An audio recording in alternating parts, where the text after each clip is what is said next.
Friends, हम बात कर रहे थे गाउस की अनुप्रयोग, जिसमें नेक्स्ट टॉपिक है दो समांतर आवेशित अचालक प्लेटों के बीच तथा बाहर विद्युत क्षेत्र की तीव्रता। इसमें दो अचालक प्लेटें हैं, वो एक धनावेशित प्लेट है और दूसरी ऋणावेशित प्लेट। तो इनके बीच में बिंदु P पर विद्युत क्षेत्र की तीव्रता ज्ञात करनी है और इनके ठीक दोनों प्लेटों के बाहर जो है बिंदु P' पर विद्युत क्षेत्र की तीव्रता ज्ञात करनी है। मैंने पहले भी आपको बताया था कि चालक और अचालक क्या होते हैं। दोबारा समझाई दे रहा हूं मैं। चालक वह वस्तु है कि जब हम किसी वस्तु को या धातु को आवेश देते हैं तो आवेश जो है उस पृष्ठ पर बाहर की तरफ आ जाता है। ये बात क्लियर हो गई होगी कि आवेश जो है चालक पर बाहरी पृष्ठ पर फैल जाता है, ये चालक कहलाएगा। अचालक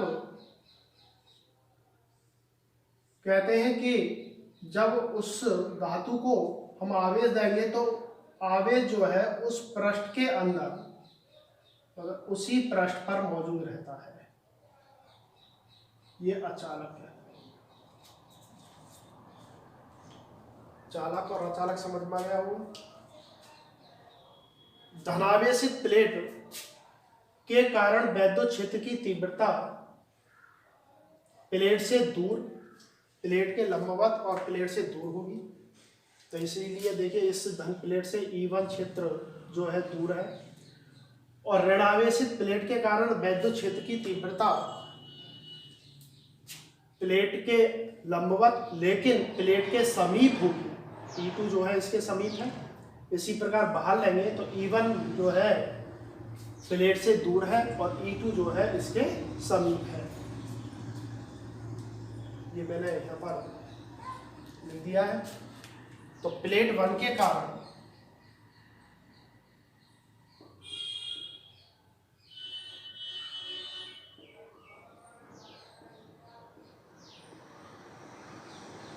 विद्युत क्षेत्र की तीव्रता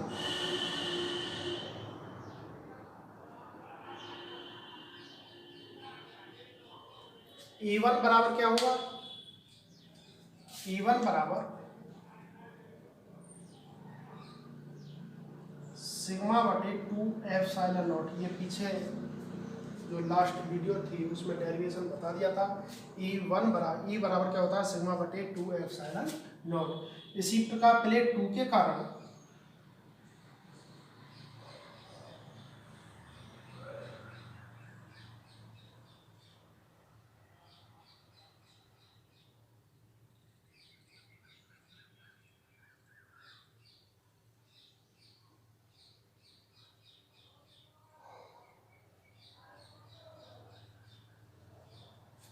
E2 बराबर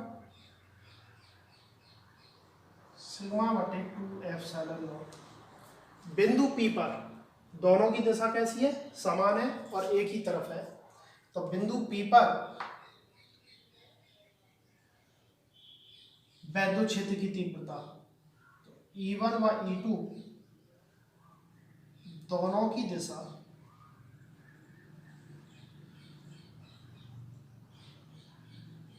समान है।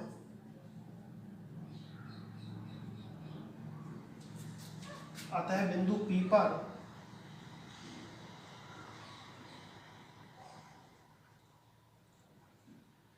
विद्युत क्षेत्र की तीव्रता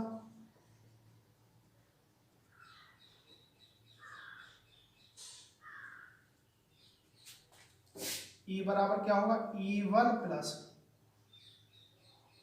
E2। तो सिग्मा बटे 2 एप्सिलॉन नॉट, सिग्मा बटे 2 एप्सिलॉन नॉट, ये हो गया 2 सिग्मा बटे E बराबर क्या है? सिग्मा बटे एप्सिलॉन नॉट।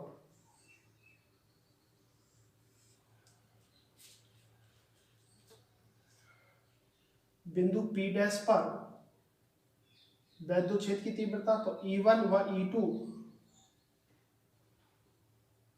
दोनों की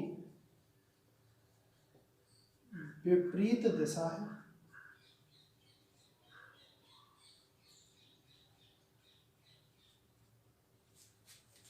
अतः P डैश पर वैद्युत क्षेत्र की तीव्रता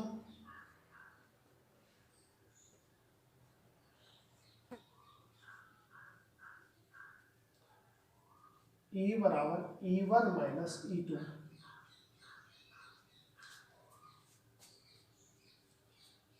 सिग्मा बटे 2 एप्सिलॉन नॉट बटे माइनस सिग्मा बटे 2 एप्सिलॉन नॉट। E बराबर क्या आएगा? 0।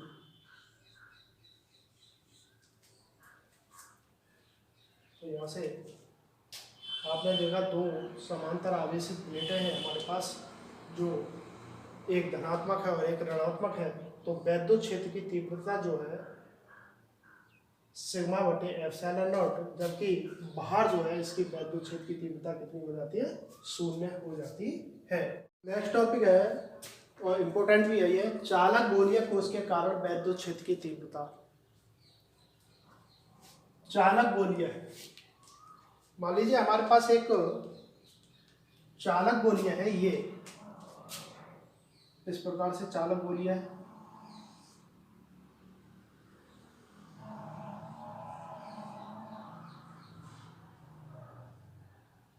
ये चालक गोलीय है। तो मैंने बताया था कि जब इसको प्लस क्यू आवेश देंगे तो आवेश जो है कहां पर आएगा? इसके बाहरी पृष्ठ पर समान रूप से फैल जाता है, इस प्रकार से।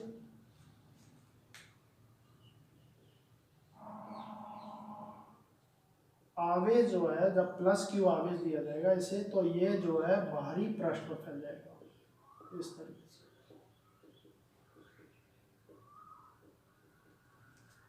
तो हम वैद्युत क्षेत्र की तीव्रता जो है 3 स्थितियों में ज्ञात करेंगे।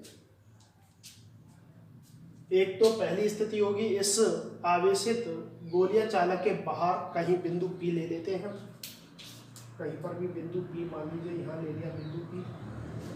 दूसरा इसके पृष्ठ पर, तीसरा इसके अंदर। तो पहला पॉइंट जो होगा इसमें, चालक के बाहर कहीं बिंदु P ले लेते हैं, तो वहां पर वैद्युत क्षेत्र की तीव्रता ज्ञात करनी है। वो किस तरीके से? इस तरीके से देखिए,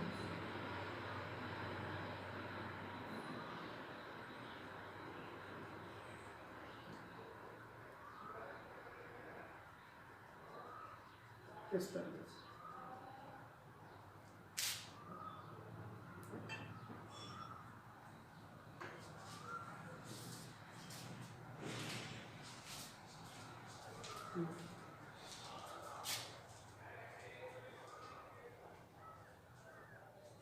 इसकी हमने त्रिज्या कैपिटल आर मान ली, और इसकी त्रिज्या हमने जो है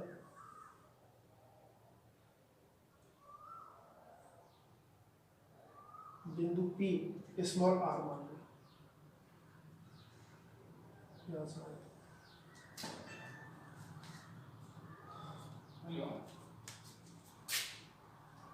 इसके कारण जो है हमें वैद्युत क्षेत्र की तीव्रता ज्ञात करनी है। क्षेत्रफल हो गए।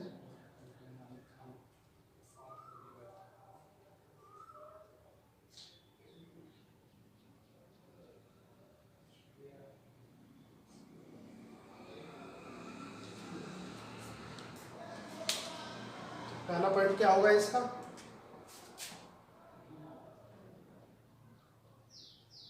वह क्षेत्र में या वह बिंदु पर जब R is greater than capital R हो,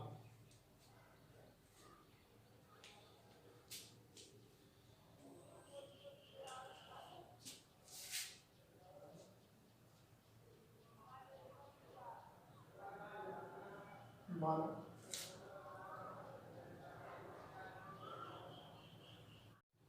तो ये क्या, R त्रिज्या का एक विलगत गोलीय कोष है।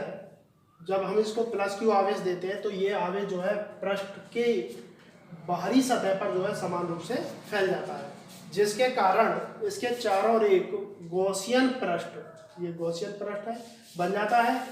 और केंद्र बिंदु ओ से स्मॉल आर दूरी पर, ये केंद्र बिंदु ओ है, इससे स्मॉल आर दूरी पर बिंदु पी स्थित है, जहां हमें वैद्युत क्षेत्र की तीव्रता ज्ञात करनी है। तो क्या लिखेंगे, अल्प क्षेत्रफल डी ए, सेम उसी तरीके से करेंगे, अल्प क्षेत्रफल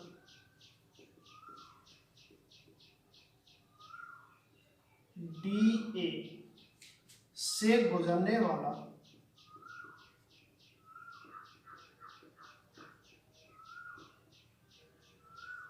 वैद्युत फ्लक्स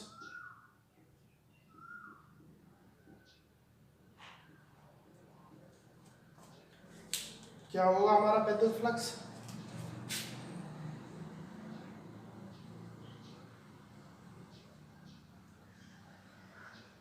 अल्प क्षेत्रफल के कारण है।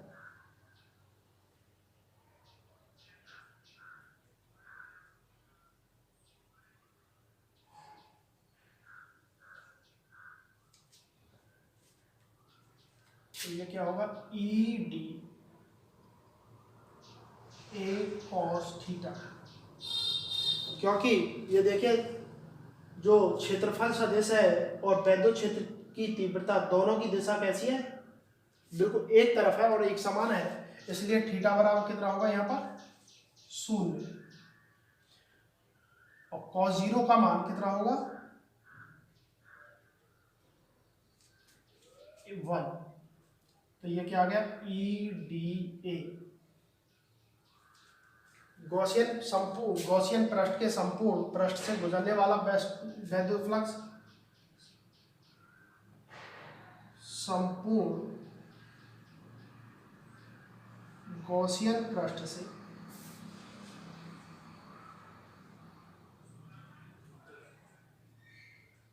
गुजरने वाला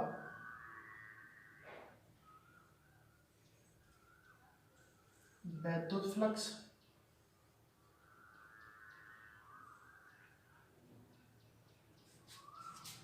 तो इसका क्या कर देते हैं उस स्थिति में, समाकलन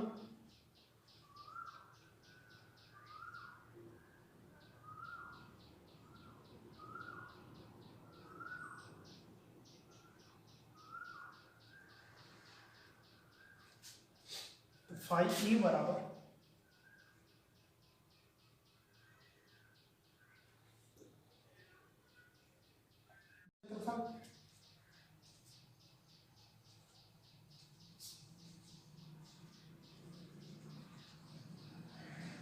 फोर पाई आर स्क्वायर, क्योंकि इस गोले का जो त्रिज्या है वो कितनी, कैपिटल आर, तो यहाँ लिख देंगे 4 पाई आर स्क्वायर। इक्वेशन 1 मान लेंगे इसे गॉस की प्रमेय से।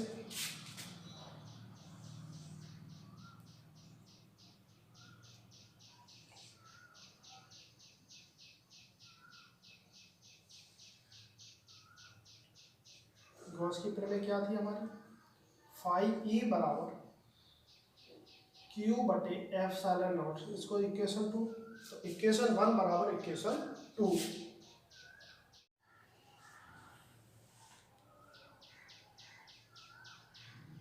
तो ई 4 पाई आर स्क्वायर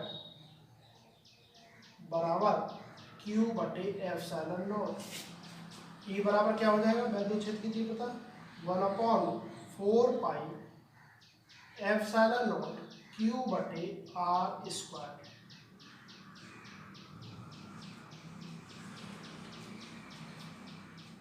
ये एक तरीका से बिंदु आवेश के कारण भी वैद्युत क्षेत्र की तीव्रता ज्ञात हो जाती है, ई बराबर 1/4 पाई एप्सिलॉन नॉट क्यू बटे आर स्क्वायर। यदि अब हम जो है बिंदु पी को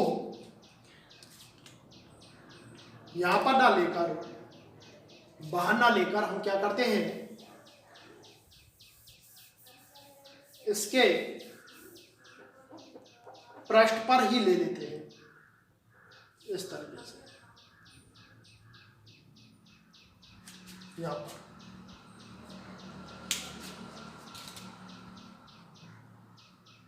यहां पर बिंदु P ले लिया जाए, तब वैद्युत क्षेत्र की तीव्रता क्या होगी? उस स्थिति में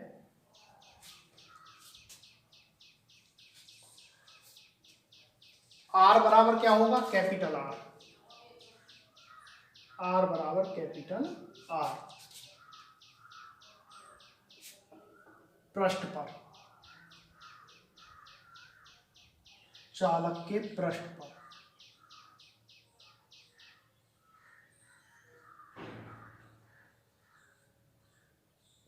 पृष्ठ, सेकंड पॉइंट है ये,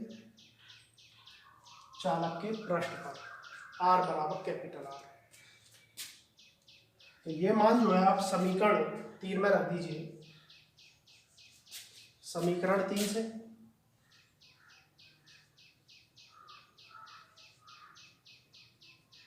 E बराबर क्या होगा फिर? 1/4 पाई एप्सिलॉन नॉट Q बटे आर स्क्वायर।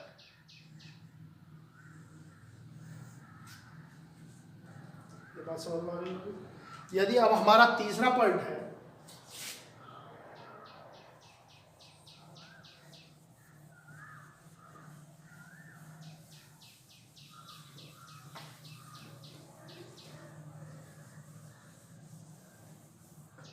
जो हमारा तीसरा पॉइंट है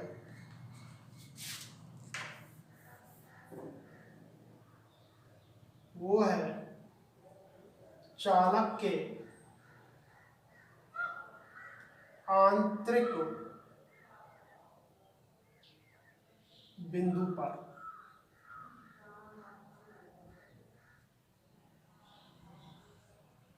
इस स्थिति में क्या होगा? R less than capital R. मतलब ये बिंदु जो है हमारा यहां पर है, बिंदु P।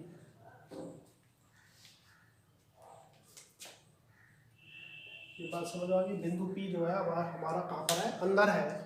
तो ये गोला किस तरीके से बनेगा? इस तरीके से। गॉसियन पृष्ठ जो बनेगा वो इस तरीके से बनेगा और ये स्मॉल आर। हमारा जो आवेश है वो बाहरी पृष्ठ पर है, गॉसियन पृष्ठ पर कोई भी आवेश नहीं है। यदि आप देख रहे हो गॉसियन पृष्ठ, हमारा आवेश कहाँ है? चालक के बाहर।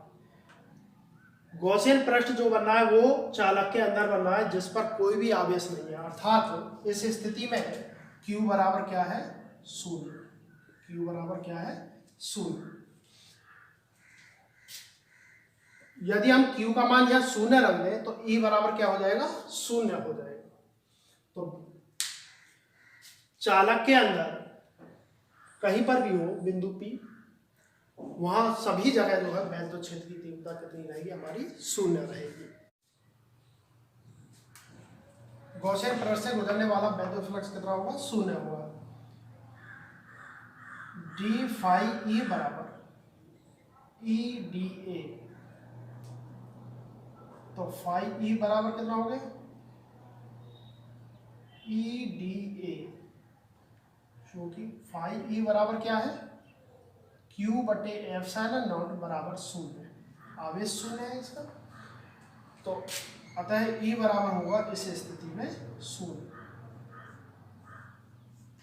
यदि हम ग्राफ खींचे इनके बीच में तो ग्राफ क्या आएगा?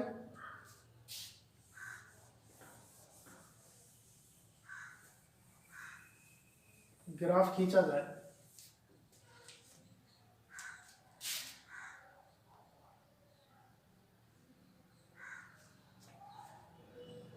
वाह बिंदु पर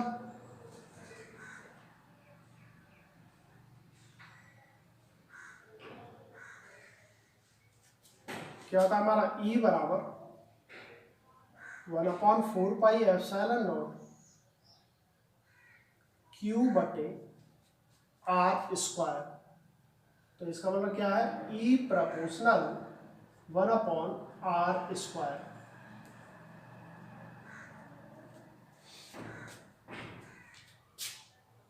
चालक के पृष्ठ पर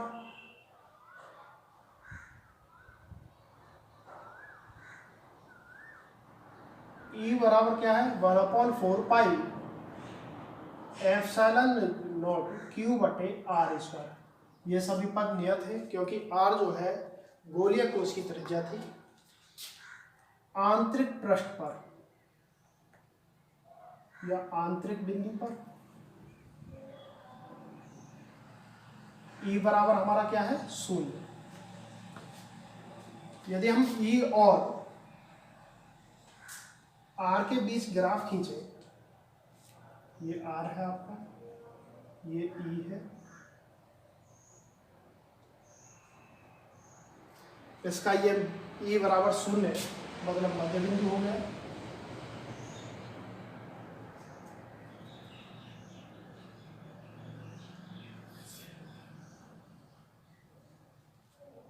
अब से ये आर बराबर आर है, जो हमारा आर बराबर आर कहाँ था, ये वाला आर बराबर आर, ये था हमारा r is greater than capital R, और ये है r less than capital R. ये जो इधर का भाग है वो r is greater than capital R है, r less than r. R बराबर आर पर देखिए, आर बराबर आर से क्या हुआ, ये वाला समीकरण जो इस तरीके से ग्राफ लाइन के रूप में आएगा, इस तरीके से ये वाला स्ट्रेट लाइन आएगी बिल्कुल। ये क्या कहना है, ई बराबर 1/4 पाई एप्सिलॉन नॉट क्यू बटे R square. R is less than capital R में ई बराबर 0। ई बराबर क्या है हमारा यहाँ पर 0। ये ई प्रपोर्शनल 1/r स्क्वायर, ई प्रपोर्शनल 1/r स्क्वायर, उसके लिए ये इस तरीके से आएगा।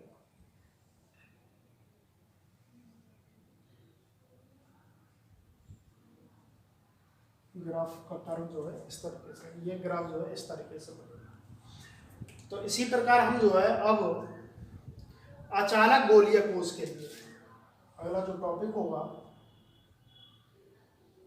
अचालक गोलीय कोश के कारण वैद्युत क्षेत्र की तीव्रता होगा हमारा। अचालक गोलीय कोश के कारण वैद्युत क्षेत्र की तीव्रता, ये भी जो है हम 3 स्टेपों में ज्ञात करेंगे। चालक जो गोलीय कोश है उसके बाहरी बिंदु पर, गोलीय कोश के पृष्ठ पर और गोलीय कोश के आंतरिक बिंदु पर। इसको नेक्स्ट लेक्चर में पढ़ाएंगे। तब तक के लिए जय हिंद।